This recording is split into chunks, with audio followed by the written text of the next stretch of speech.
Washington, Blask, welcome to Forbidden Fruit. Griffin Byrne, thank you so much for having me. You're very welcome. My first question might be kind of a doozy, but we'll see how you do with it. Why does God love unequivocally? Well, I think it's simply that he wouldn't have wasted so much time making us and not destroyed us after, every time, which this is constant, every time that we do something he doesn't like. These days, it's like 90% of human activities, 80% of human activities are in some way opposed to God's vision of us. And the fact that we're still sitting here, and we've been sitting here 2,000 years, longer than that, well, you could call it a miracle. I would just say it's God's love. That's the easiest piece of evidence for it, is that we're still here when we could have been wiped off the earth. I mean, why didn't God wipe out everyone in the flood? Why didn't God just, instead of sending Jesus, why didn't he just destroy all of humanity? He sent his son, and this is, of course, the strongest piece of evidence. He sent his son, literally told him to go die on a cross in one of the most painful ways you possibly can, to take away all of humanity's sins, because I love them so much. Even though I love you as a son so very much, I'm willing to sacrifice that. I think that's the strongest piece of evidence. Yeah. And you say, I noticed these days, right, like 80% of human activity, it's displeasing God. Why do you say these days? Do you think there's actually been a significant moral decline in the last, in this century, in the last couple hundred years? Well, what do you mean by that? Well, I see what you're saying, and it is important to note that every single generation, people say, this generation's the worst, this is the most immoral generation we've ever had, and of course it's not true. But I do think there's some truth to it that as a species, we aren't as religious as we used to be. So that's one thing. Even if, for sure, of course, in the Middle Ages, some terrible, disgusting things happened. A lot of things that don't happen anymore now. But the vast majority of people at least believed in God and at least loved God in a way that these days people don't do. And would you rather live in the Middle Ages for this reason? Absolutely not. I wouldn't rather live in the Middle Ages, because the Middle Ages were a terrible time. And I mean, I can say that it would be nice to be around tons of people who all believe in God and all believe the same thing as me. But what matters most is that I do what's right. And I personally, as a human being, would like to live a good life. And the best way to live a good life is in the modern day, I believe. Yeah. It's funny that you say, every generation says, oh, there's this big moral decline. Today's youth are corrupted. Of course, that's what Socrates, thousands of years ago, was put on trial for. But another thing that seems to pop up from generation to generation is the rapture. And as you know, yesterday we just had a big rapture fake out, the 23rd. Did you have your hopes up at all about that day, or did you think it was indeed a hoax? No, I didn't have my hopes up. I knew for certain, I was pretty much certain. As certain as you can be about any day. Any day, of course, it's technically possible that it would be the rapture. Comes like a thief in the night, right? That's right. Yeah. You don't know the time or the place, But that's the point. You don't know the time or the place. It could have been yesterday, but I don't think some random preacher saying that he had a dream and that God said it was going to be that day was any piece of evidence towards that, because God is not going to reveal to anyone when the rapture is. The whole point is that you can't know when it is, you so must you can't live prepare. your life as if. Right. It could be any day, right? Live your life as if, it is going to be the September 23rd. It is going to be that day. Because if you keep telling yourself you have more time, all of a sudden you're steeped in sin, you haven't repented, and he shows up. Absolutely true. Right. Absolutely true. But I was certain as I could be for any day that it was not going to be yesterday, because some pastor saying it was going to be the rapture because he had a dream, that's no evidence. That's no evidence whatsoever. So I did not have any hope. Yeah. So before we get into the real meat of this episode, I want to talk about the kind of specifics of your own faith and how you became what you are, which is a Catholic. Were you always a Catholic, raised in a Catholic home, or did you kind of have a little meta-analysis of all the, Protestantism, Catholicism, and you're like, no, I think this one makes sense? Well, it's sort of interesting. In my case, I was raised in a Catholic home, but I was not always Catholic. My dad, my mom, they're all Catholic, all of that stuff. And I grew up going to church every week.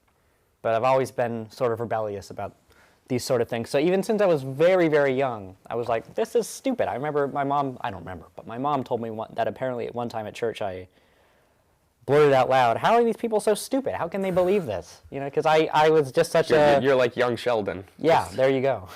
Yeah. I was contrarian. And I didn't start really having any belief in God until like 7th grade, where I was like, okay, I'm done watching these stupid atheist videos about people thinking they're smarter than everyone else. Let me actually do some research, read the Bible. So you were into that sort of thing, Yeah. the kind of atheist subculture. Yeah, there was online. definitely a point of time. Yeah, I definitely know what you're talking about, and you make a very good point with the whole thing. They're smarter than everyone else. I mean, that's a common point that I feel like is levied against atheists by Christians, is that they have this inherent, like if you take Richard Dawkins, for example, people have claimed that he has this kind of superiority complex, which, I mean, arguably he does. And it makes you wonder if you think that you as a person, you hold literally the way, the truth, and the life to the universe. Like, that's it. It's all there. You believe you have that knowledge. Would it not be hard to kind of develop a superiority complex yourself? I mean, I feel like if I was just convinced, down to the decimal point, that this is it. That is the final message. If I was really convinced I had that, I feel like it'd be quite difficult not to get a little bit of an ego about it. No? Yeah, it's true. It's true, and some people do. Many people do. My main reason for not being an atheist is not because I think they're know-it-alls. My main reason for not being an atheist is because I think the Bible holds a lot of truth to it. I think it holds the ultimate truth. I think that the energy released during the Big Bang had to come from somewhere, had to be created by something. And I think God created it. I am not a young Earth creationist or anything like that. I believe in the Big Bang and all that. I believe the Earth is billions of years old. I believe the universe is billions of years old. But I do believe that the Big Bang was started by God, because logically I don't understand how else that matter could have been created. Because as we know, matter can neither be created nor destroyed. Atoms themselves, the atoms we have today have always existed. These things are, this matter was, according to science, in like a little tight space, and then all of a sudden, bang, it goes everywhere. How is that not a result of a supernatural being? That's my main reason. I mean, I don't understand it either, and there are a lot of, in fact, I would say the majority of atheists probably do not understand it. They don't have a good explanation for it. I certainly don't have an explanation for it. I'm not even close to being a, quantum physicist or anything like that. But for me, the God proposition does not seem like the most intuitive explanation. So can you walk us through how you went from this kind of 7th grader on all these atheist YouTube channels, kind of I'm very rebellious, shouting out in church, to the faithful man you are now? Where did the kind of transition point happen? You're like, wait a second, maybe there is something to this. Yeah, I mean, it was slow, it was gradual, but I realized my roots, however long I've tried to deny them, have been Catholicism.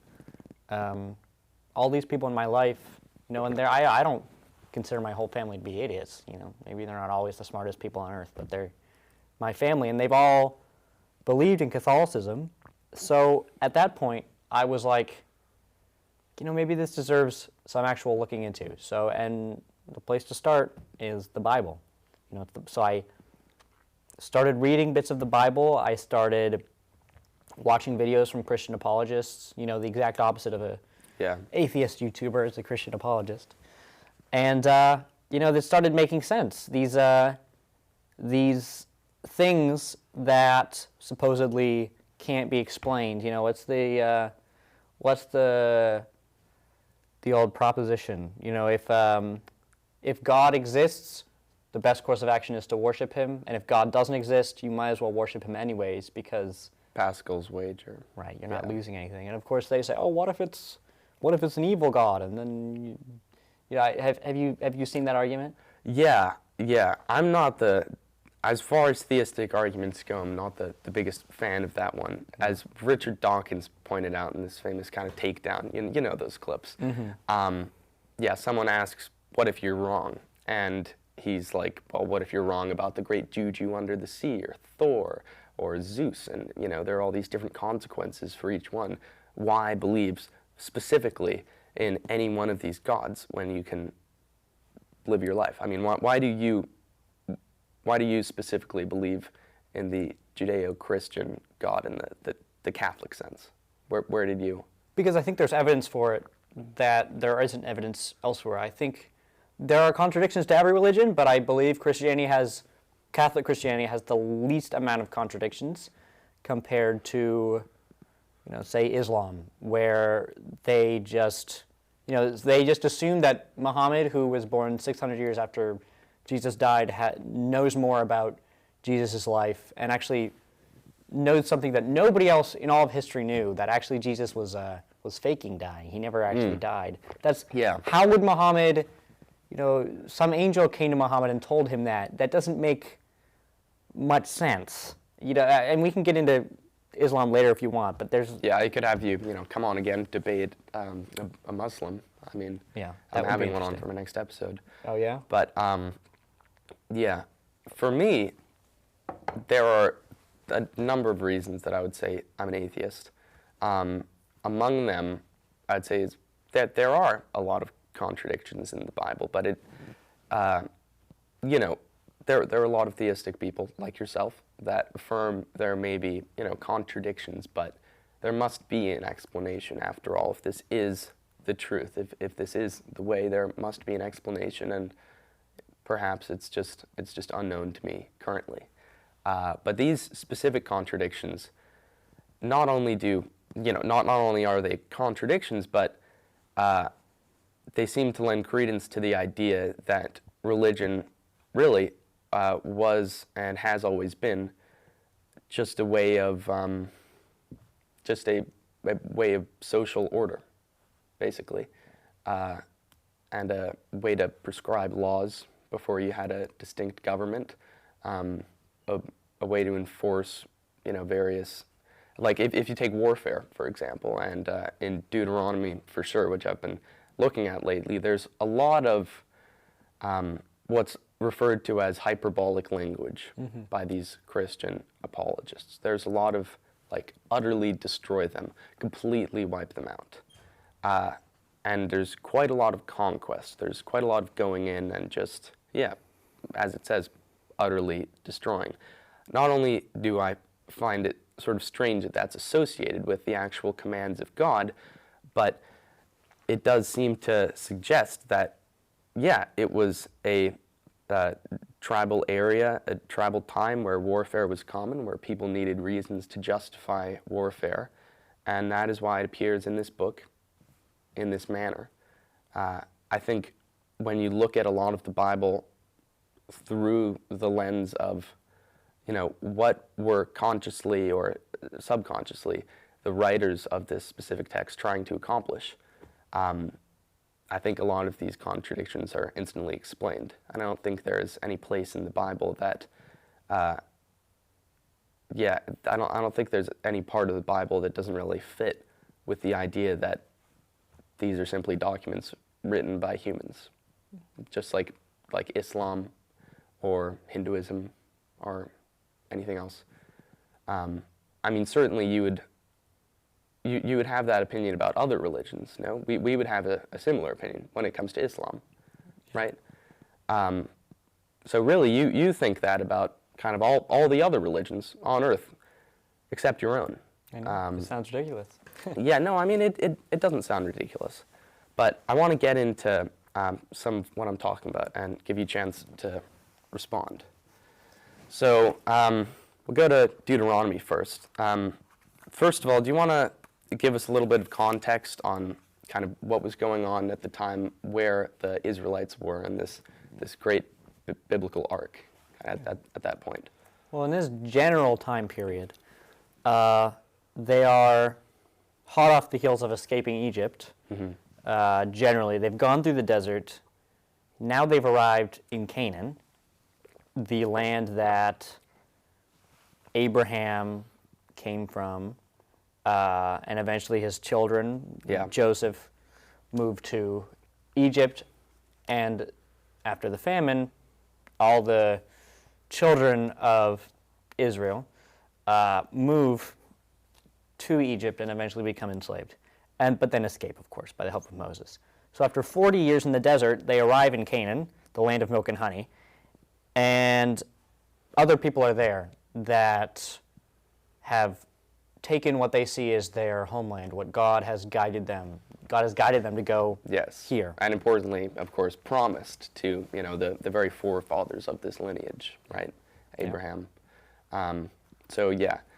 And what happens when they go into Canaan and what Moses tells them to do before they enter this land, that's essentially what Deuteronomy is. It's sort of Moses's final commands before they enter the promised land. And what strikes me about Deuteronomy is that there is quite a lot of, I'll just read. So, and the Lord our God delivered him before us, and we smote him, and his sons, and all his people. And we took all his cities at that time, and utterly destroyed the men, and the women, and the little ones of every city. We left none to remain. Only the cattle we took for a prey unto ourselves, on the spoil of the cities which we took. Here's another one. And we utterly destroyed them, as we did unto Sihon, king of Heshbon, probably totally butchering that, utterly destroying the men, women, children of every city. And this just sort of goes on. He's giving this repeated command before they go into Canaan it makes it very, very clear. You're going to wipe everything out. He even says, everything that is breathing, everything alive that breathes, you have to extinguish. So these sorts of actions, if I'm correct in saying so, would generally not be looked upon as moral by the modern Christian community. So what do you make of that? Well, I think this is similar to the video you made, what was it, last night, a couple days ago, about the Canaanites. And you presented some arguments from Christians. And well, first I'd just like to say that, more arguments, more than just one argument can be for sure accurate at once. Yeah. I think it's a lot of the combination of all those arguments, especially, of course, your rebuttal to the final argument was that it sounded cruel, but it is true that God, just as he created us, just as how he loves us, of course, he loves us, yet we do such wrong to him. According to the Bible as well, the Canaanites were very immoral people. Yeah. Of course, idolatry, of course, major one. More than just that. I think there was some child sacrifice and all that stuff. Yes. I would not say that people who did that deserve to be wiped off the map, every living being, but God, who created these people, who is like, hey, these are people who are not following my commandments. They're doing whatever they want. They're being very, very immoral. And I created them, and they're descendants of Noah. I have every right to command the people I've chosen to wipe them out. And of course it's immoral in a human sense, because if humans did that, that would be awful. But commanded by the very... Well, humans did do that. Right. but humans commanded by the very being who created those people he's saying go kill, it's a different story. But on top of that, it's also important to understand, and I know this is a common argument used, the Jews at the time had displayed over and over and over and over again that they were also an immoral people. You know? Yeah. God had chose them, but lost in the wilderness, right? Yeah. 40 years. Over that time, they constantly were like, oh, let's just go back to Egypt. We shouldn't have left in the first place. They worshipped their golden bull. They did all this stuff. And every time, God still helped them, you know? He still went out of his way to save them. He gave them the manna. You know, he got the serpent on the stick, and he gave them water from the rock. He did all these things. And they kept over and over and over again forsaking him. You know, so we talk about the idea of the hardness of their hearts. You know, of course, later in the Bible, we see it over and over and over again, the Jewish people just completely forsaking God. The hardness of their hearts, in a way, you can understand why God would be like, all right,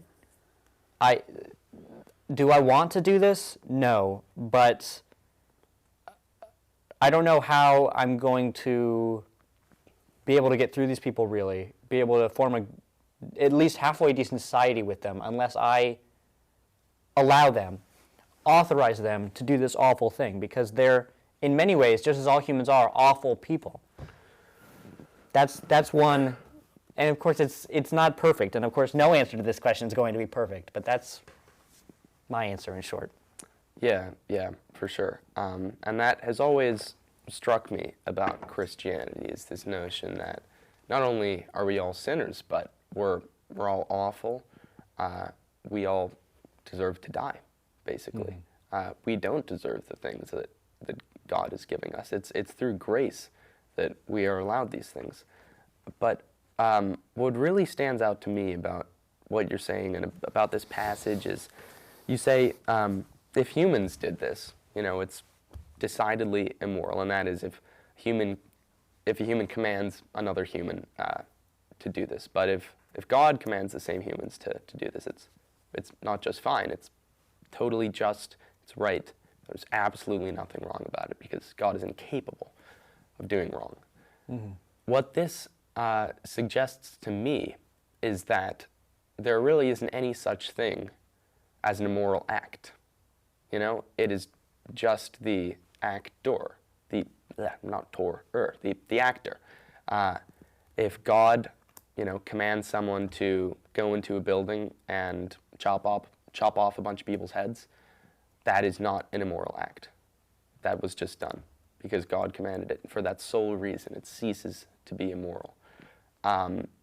So this seems to me, given the fact that God is the supreme, almighty giver of moral laws and statutes, and that is kind of the whole point of religion, seemingly, to provide utter moral clarity in every situation.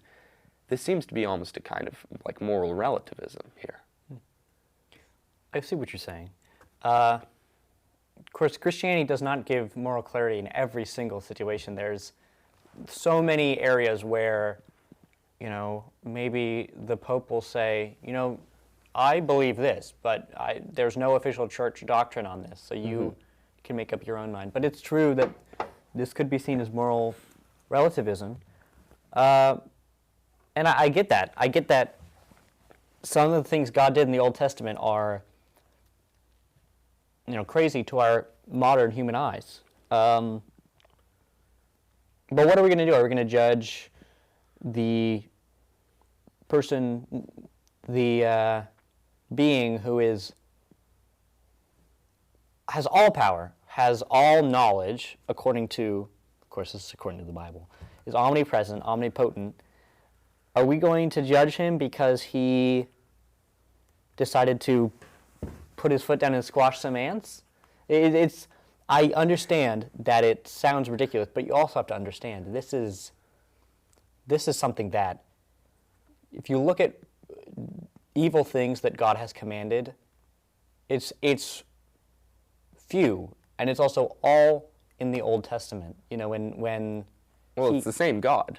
No? Of course it's the the same same God God. that comes down and is on but the it's a cross. different covenant. It's a different covenant. That is true. But if God is eternal, infinite, he's literally all-knowing.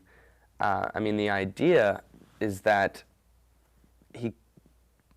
morality is, well, objective. It's not relativistic. It's totally unchanging, and a bad act one day is a bad act in 1,000 years.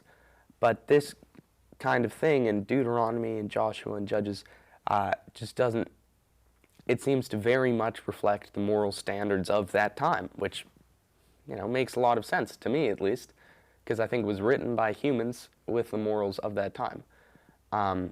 So why is it that God is kind of, there seems to be a little bit of a compromise? I mean, not just a little bit, there seems to be a lot of a compromise to these tribal leaders who want to kill all of the women and the children and the men in the city and wipe out all of their statues and monuments.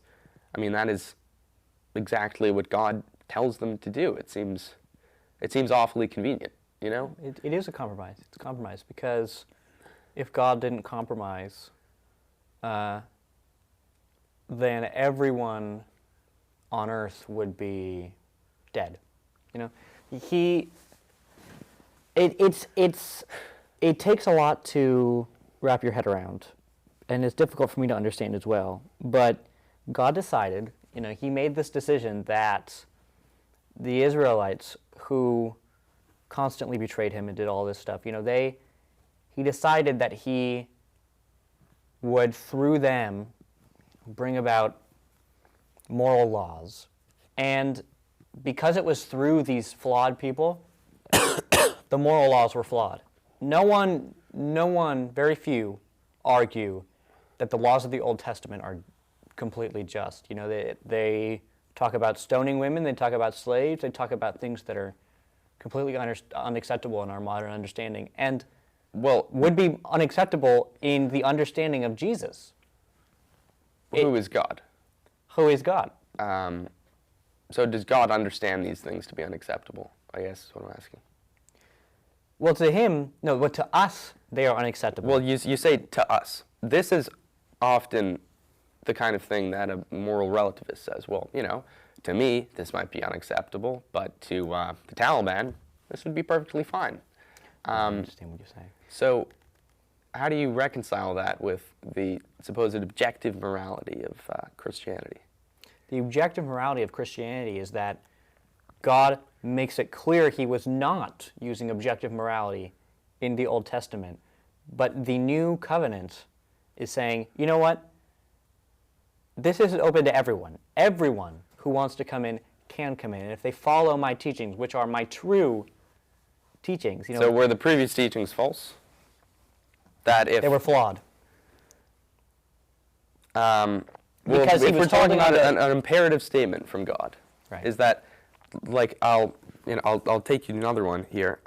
This is also in Deuteronomy, but it's okay. So this is the punishment for a woman that has slept with her husband before they were married, essentially.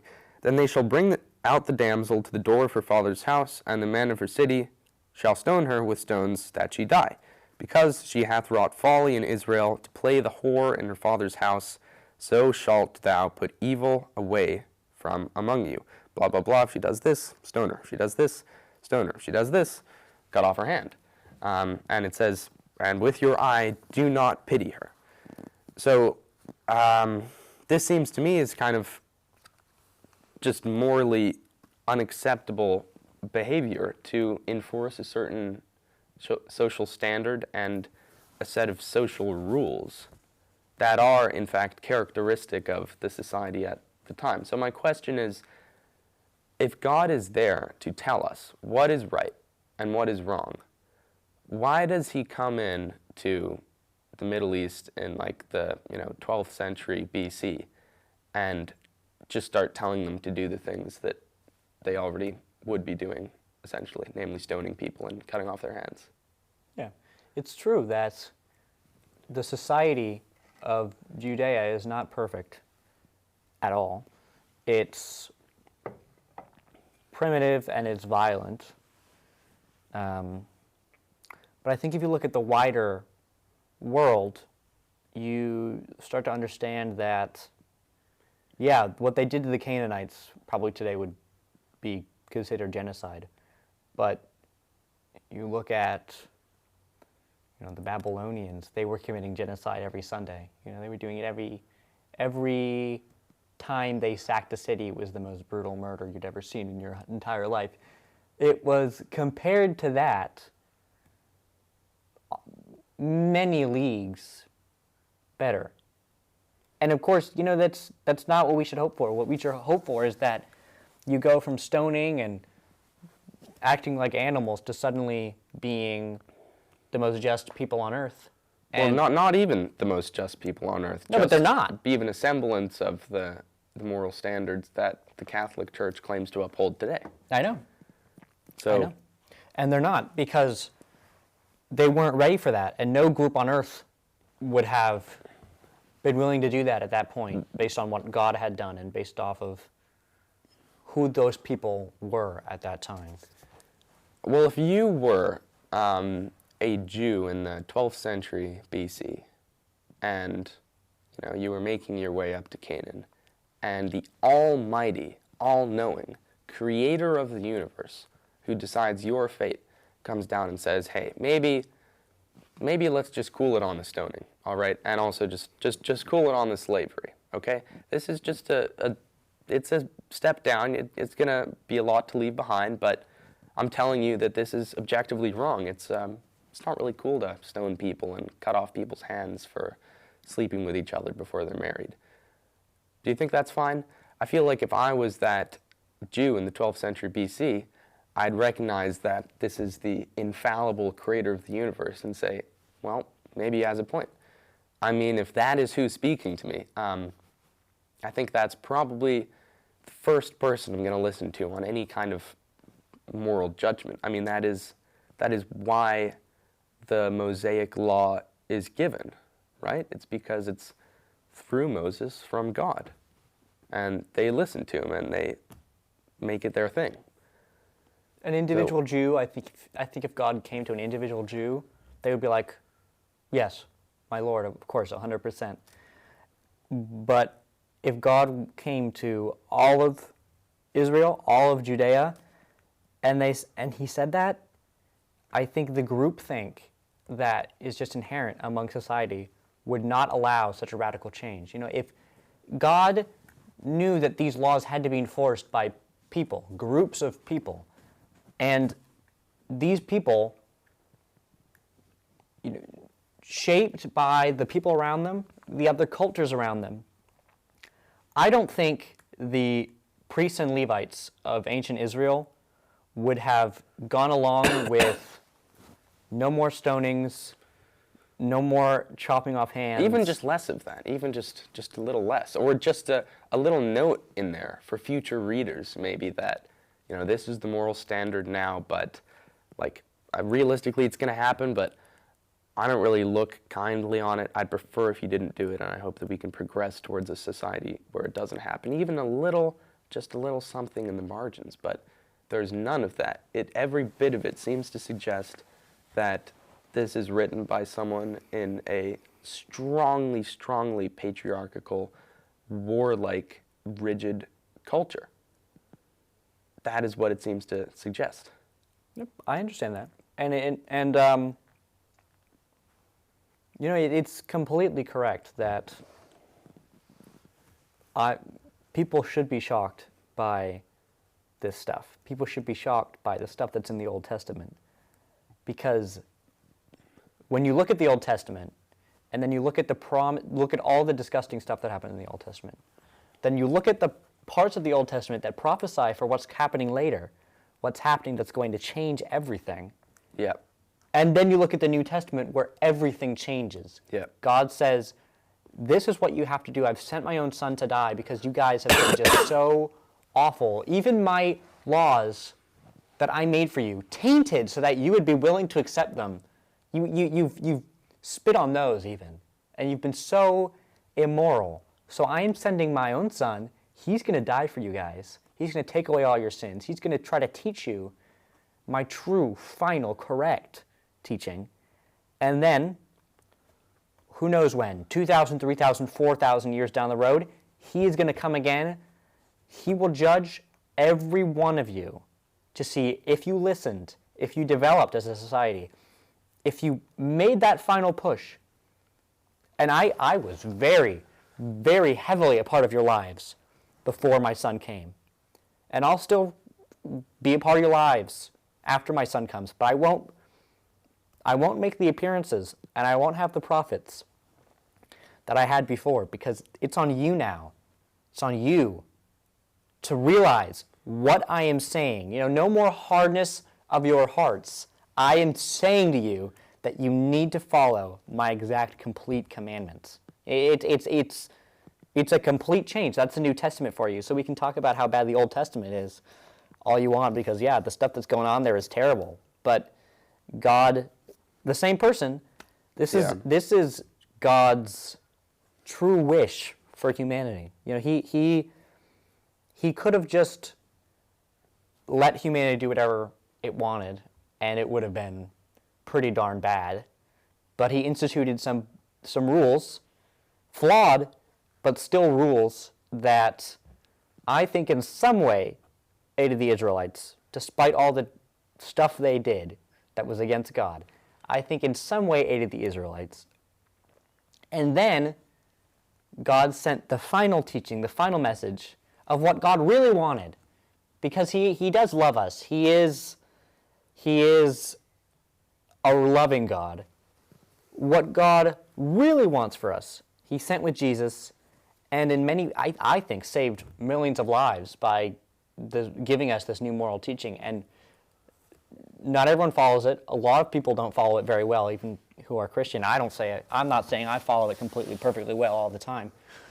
But I think it's important to note that with all of this Old Testament stuff, the whole point of, I think, the fact we still have it in the Bible is because we can see the progression. The progression. Yeah, the biblical arc. That's very interesting. But it does seem to me that, I'm glad that you acknowledge that it is the same God, in the Old Testament. But it seems to be the case that a lot of people kind of phrase it as if this is, some distant, tribal, Jewish God that is detached from the robed guy we see on the cross in the New Testament. But I think it's very important to note that this is the creator of the universe who is supposed to be providing, ultimate moral clarity. But if this is his final absolute message, this is the very best he could do, right? Why do you think we still see such utter failure on all fronts from us humans? Why are we so incapable of following his divine will? Because this is the best he can do. The best he can do is so difficult for us humans. It's so difficult for us to achieve the heights he truly wants of us. And that's why so many people fail, and we all struggle. And well, he knows what heights we're going to achieve, right? Well, when I hear people use the phrase like, well, God wants this, God wants that, God's going to judge people on this. Well, he might want something, but he knows exactly he knows exactly what's going to happen. I don't believe in predestination. That's a Calvinist belief. It's not a Catholic belief. But he's all-knowing, correct? He's all-knowing. So he knows what's going to happen. He knows the general outlines of the future, of course, because he is all-knowing. But we still have, and always will have, the ability to make our own decisions. So he can try to guide us, and maybe somehow he'll know where we'll end up. But he doesn't know everything we're going to do. Surely he must, though, right? That is what all-knowing implies. And I don't think that necessarily means that we don't have any free will, right? You can still have an outcome that will indeed happen, but it happens because you choose that outcome, right? Yeah. It's that's also true that if God wanted to, he could know exactly what was going to happen to us, and maybe he does. I don't have all the answers. It's possible that, yeah, he knows exactly where we're going to go. But I think that, maybe it's completely true, but I think it shifts a little bit too far in the predestination category. And for me, I think that the notion of all-knowing has been one of the most troubling aspects of the Judeo-Christian God. Because if you look at like the fall of man in Genesis, right? Well, he's all-powerful. He can do absolutely anything, and he creates humans that seemingly he knows are not going to be able to resist that fruit. He knows they're going to take a bite. And then he'll have to banish them from the garden forever. And that billions upon billions upon billions of people will burn in lakes of fire for eternity as a consequence of that. So, there was this Genesis parody video I saw recently, actually, where instead of God making the tree of the knowledge of good and evil a tree with delicious forbidden fruit on it, he makes it a disgusting bog. Mm-hmm. And they were like, yeah, no, I think I'm good. The snake's like, come on. You don't want to have a nice rotten forbidden apple from the disgusting bog. They're like, I think I'm good. And then humanity lives happily ever after. So it does make me think, why does he purposely set up this extremely luring, quote-unquote test, places some evil in this supposedly perfect garden, knowing that, of course, Eve is going to say, yeah, maybe I do want that knowledge, and that she will ultimately take a bite. That's always troubled me. Yeah, and I think I don't exactly, and I'm sure the Catholic Church does have a position. I don't know every single position of the Catholic Church by heart. Yeah. I don't know exactly if he did know that. Yeah, I think if he wanted to know, he could have known, but I think he just sort of hoped. Maybe not, but I think he just sort of hoped that Adam and Eve would make the right decision, and he did tempt them because he wanted to see in the end what his creation was going to be. Was it going to be a creation that, absolutely fell to temptation? I also don't believe that the story of Adam and Eve is literal. Sure, yeah. I mean, but it's still a very powerful metaphor that is likely not meant to deceive us about the origins of humanity and the original way we sinned. I think humanity evolved, and God had a plan for humanity to evolve to the state that it has evolved to. And I think God gave humanity the keys to earth, and very early on we revealed our, the hardness of our hearts that we see all throughout the Old Testament. Yeah. So I think that is what the story of Adam and Eve literally means. I think that they were just tempted by the world God created to do bad things. I don't think he literally placed a tree and placed fruit that had the knowledge of good and evil in it. Sure, yeah. But even if God wasn't all-knowing, he is still all-powerful. He can still do absolutely anything he wants, except maybe making a boulder that he can't lift. That's a separate issue. But if I think about, like, if I'm making a bomb, right, or let's say I'm diffusing a bomb, and I have the wires right here. I need to snip the perfect wire, and right here, what do you know? It's my little guide where I have all the colors of the wires and all the things we do, and only one of them is gonna properly diffuse the bomb. All the others can blow it up, kill billions of people, billions. So even though I have this knowledge, I'm like, well, I just want to see how this turns out, and I just sort of go into it hoping that this isn't going to make billions of people suffer, and then I go ahead and snip the wire. And with the Genesis account, to me, this kind of seems to be what God is doing with humanity, if what you're saying is correct, and he's just hoping that they don't betray him and they don't condemn all these people to the worst thing possible. And then he goes ahead and creates them. It seems to be either that, which doesn't make very much sense to me, given that God is, at the very least, all-powerful. Or the alternative is that he knew and wanted humanity to fail. Why, I cannot imagine. And people will say, well, okay, that's a violation of someone's free will if you change their brain. Well, no, it isn't. He had to make our brains in some form, right? He had to make us evolve into some specific form. I mean, is he taking away our free will by, not giving us wings so we can't flap around as much as we like? I don't think so. So he had to make us in some way. And if the way he made us has resulted in all these horrible things, what is the explanation for that?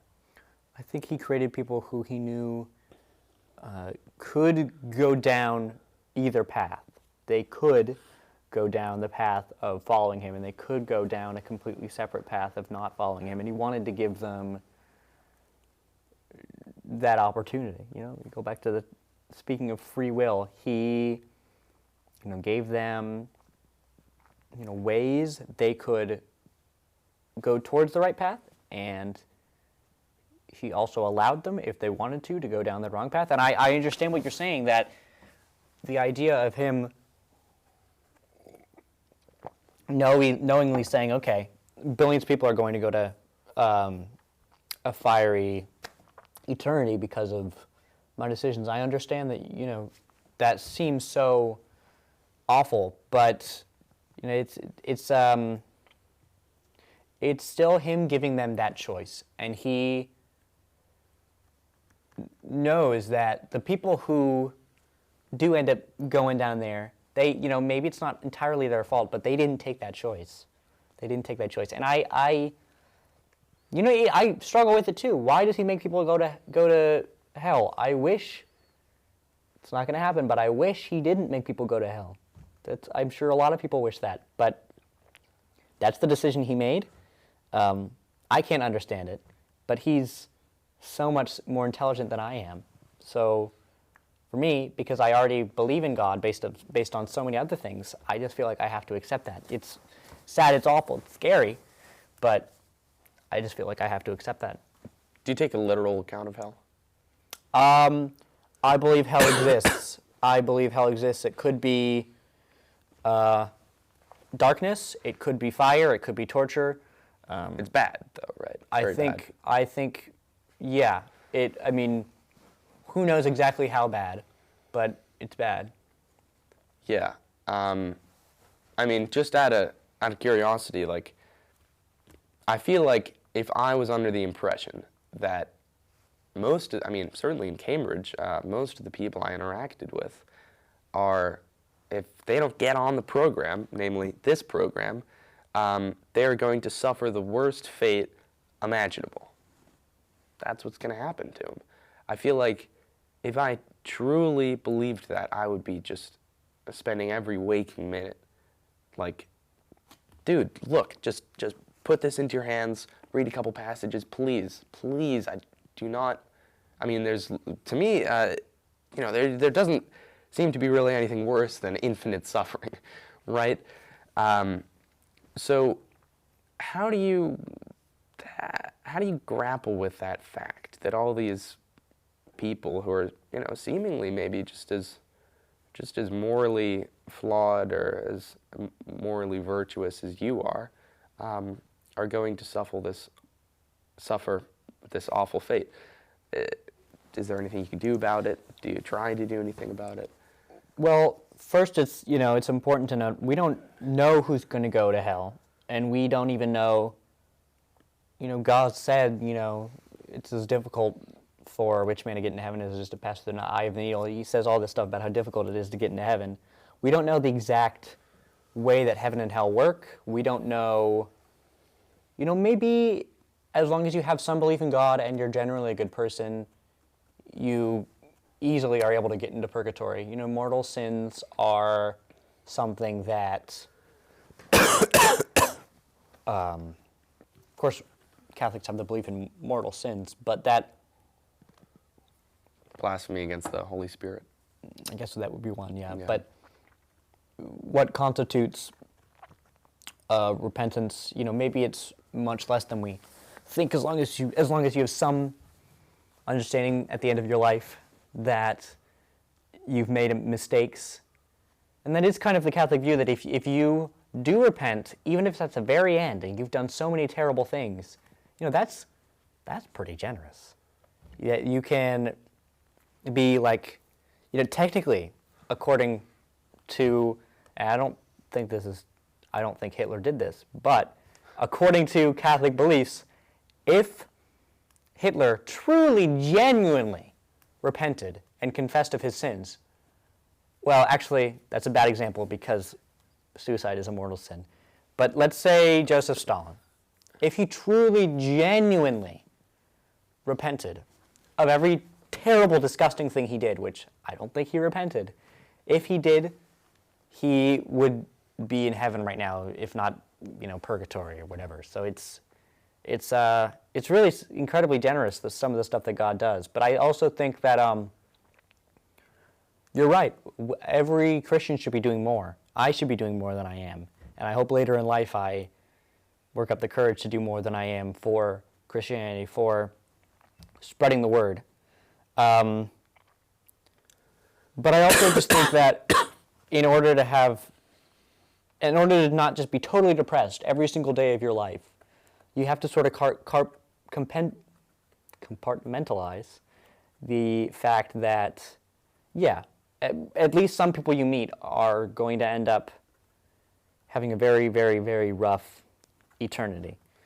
But you just have to put that in the back of your mind if you're going to enjoy life at all. Like you go up to people and think, oh my gosh, I can imagine them burning in fire right now. You just gotta, while recognizing that you need to do more, you need to also be able to put that into a different part of your brain, But this life is nothing.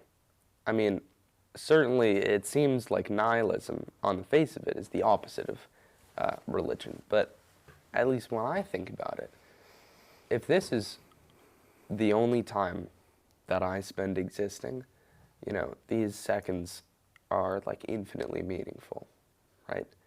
However, if this is literally an infinitesimally small fraction of the time that I will spend existing, the vast, vast, vast majority of which is going to be in eternal bliss, literally eternal, this seems really like, if I'm going to spend all my energy on one thing, why not just ensure that as many people as possible come up to heaven with me, right? Yeah. I mean, this life, in the Christian sense, at least it seems, is very, very, very, very short. So, do you think that there is that is not a noble way to, even if it does make you unhappy, is anything really even worth trading for eternal bliss, even if you're unhappy on earth? If that ensures that as many people as possible get into heaven, isn't that a noble cause? No, it's very noble. It's very noble, and a lot of people do dedicate their lives to that. But not everyone's perfect, and I know it's not perfect for me to say this, but I, at this point in my life, do want to enjoy myself outside of that, because I also do think, of course, it's a very, very, like you said, infinitesimally small part of existence. It's also the most unique part of existence. Instead of just same old, utter joyousness up there, or... It sounds pretty great, but... It does sound pretty great. Or despair and suffering for eternity. You get to have this life which is happy at some points, sad at some points. Can be, one second can be very different from another second. It's an adventure. It's an adventure that may not be as fun as heaven or as scary as hell. It's still an adventure, and it's unique, and I think you should still be able to take advantage of that while you have this time on earth. That's my 2 cents, but I do think, yeah, you're right. It's more people should be dedicating their whole lives to trying to convert people, and that's why we have saints. Right. So just to clarify the whole final judgment thing, is it like if I die an unbeliever, if I walk out and get hit by a car, then I'm going straight to hell, or I'm going to purgatory, and then when Judgment Day comes, I'm going to hell, or I just go to hell forever, and then only the people on earth get judged? I don't know a lot about that situation. I think in that case, well, we don't. The answer is we don't know what God will do, because only God knows who's going to heaven and who's going to hell. Right. The only way we can know if someone is in heaven is if they intercede for us and cure someone's illness. That's the only, if they do that once, they're beatified, so we know they're in heaven. If they do that twice, they're a saint. So that's the only way we can know if anyone is anywhere. We don't know where anyone is. So I could say that I think if you are in mortal sin, you wouldn't go to purgatory. But I also think it's, in this case, your soul goes to either heaven or hell, or purgatory, if it's before the Last Judgment. If it is the Last Judgment, your body then also goes. Your body is resurrected, and then your body goes to either heaven or hell or purgatory or whatever. And then in that case, the people who are still alive when the Last Judgment has happened, I believe, although this may be Protestant theology, but I'm pretty sure this is Catholic theology, the people after the Last Judgment who were not taken up, but who were not previously dead, would stay on earth, and then when they die, they would go to hell or wherever they're going to go, or heaven or wherever they're going to go. That's my understanding of it. Yeah. Why do you think, well, God created everything, right? He's responsible for everything that exists, essentially. Why is it that, even if we really are so awful as humans, and we really do deserve to endure all this horrible stuff, why did he kind of think of like the most sadistic thing possible, which is just to have someone suffer endlessly? Yeah. Why does that have to be the fate for people, where the only difference between them and someone else is they believe in God and the other person doesn't? Well, here's another important thing to note about heaven and hell.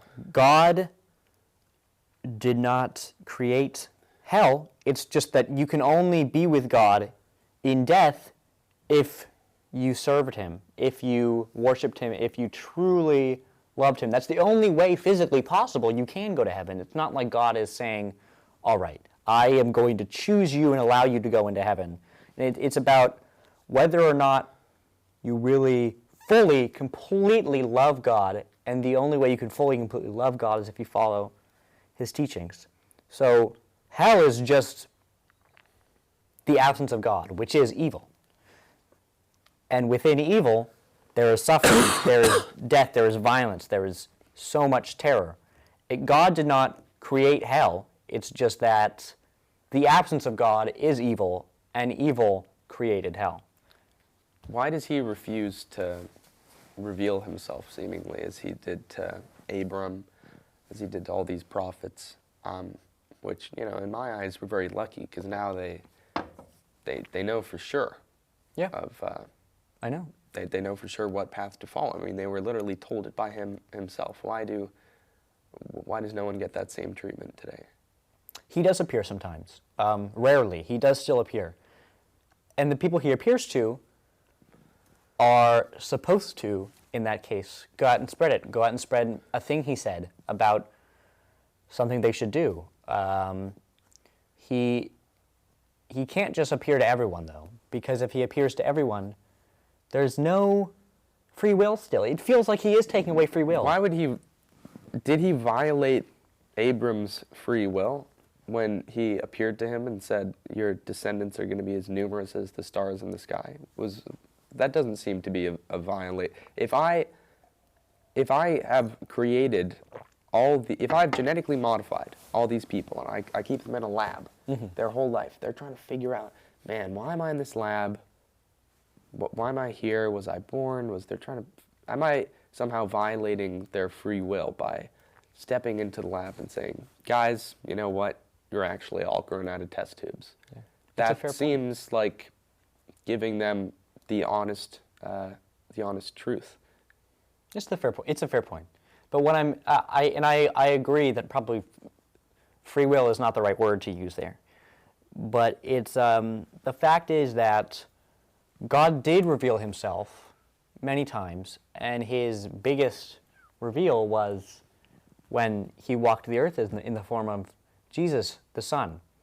And he does continually, every so often, make sure to remind people who are looking, who are willing to accept that he does. I mean, the miracle of the Son, I don't know if you've heard of it. It's the most insane thing ever. I mean, it's a long story, but basically, at least 100,000 people saw the sun flying around the sky in Portugal in the late 1910s. I don't remember the exact year, but the late 1910s, based on, and it started because of apparitions of Mary.